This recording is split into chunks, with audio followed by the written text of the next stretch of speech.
Assalamualaikum warahmatullahi wabarakatuh. Alhamdulillah kita bisa bertemu kembali dalam agenda hari ini. Mudah-mudahan bersamaan kita dikaruniai oleh Allah Subhanahu wa taala dengan keberkahan.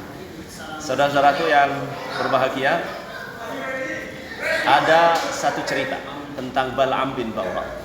Dia adalah orang yang dipercaya oleh Allah Subhanahu wa taala. Dipercaya sebagai seorang mukmin.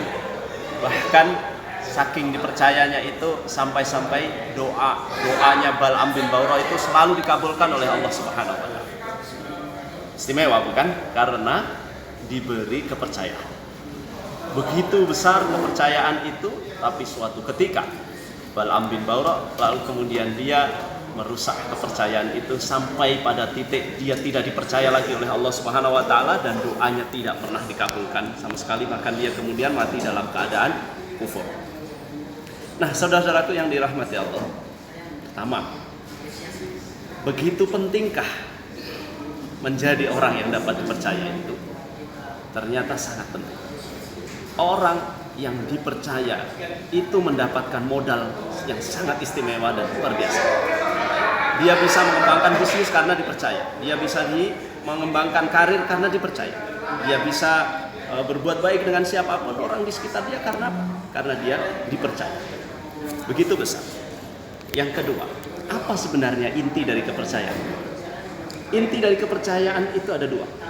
Yang pertama adalah komitmen. Seseorang ketika berkomitmen, maka kemudian dia akan dipercaya. Begitu orang luntur komitmennya, maka dia sudah tidak lagi dipercaya. Yang kedua, kompetensi. Ketika orang memiliki kompetensi, memiliki kemampuan, maka dia akan dipercaya. Semakin tinggi kompetensinya akan semakin dipercaya. Dengan siapapun, dalam dunia bisnis, dalam keluarga, dalam hubungan dengan siapapun, semakin dia punya kompetensi di situ, akan semakin bagus. Yang ketiga, ada satu hal lagi.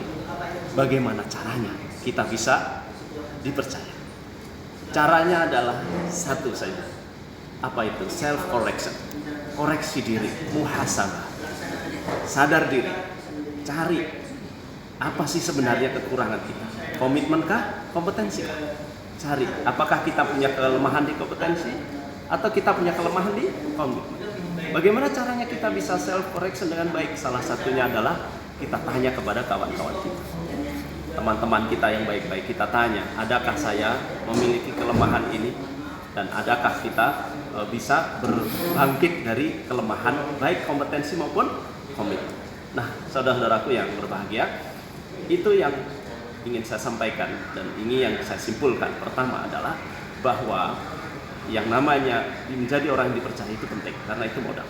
Yang kedua, cara kita untuk menjadi orang yang dapat dipercaya adalah bagaimana kita koreksi diri. Dan yang ketiga, inti dari komitmen kepercayaan adalah kompetensi dan komitmen. Mudah-mudahan bermanfaat. Assalamualaikum warahmatullahi wabarakatuh. Waalaikumsalam.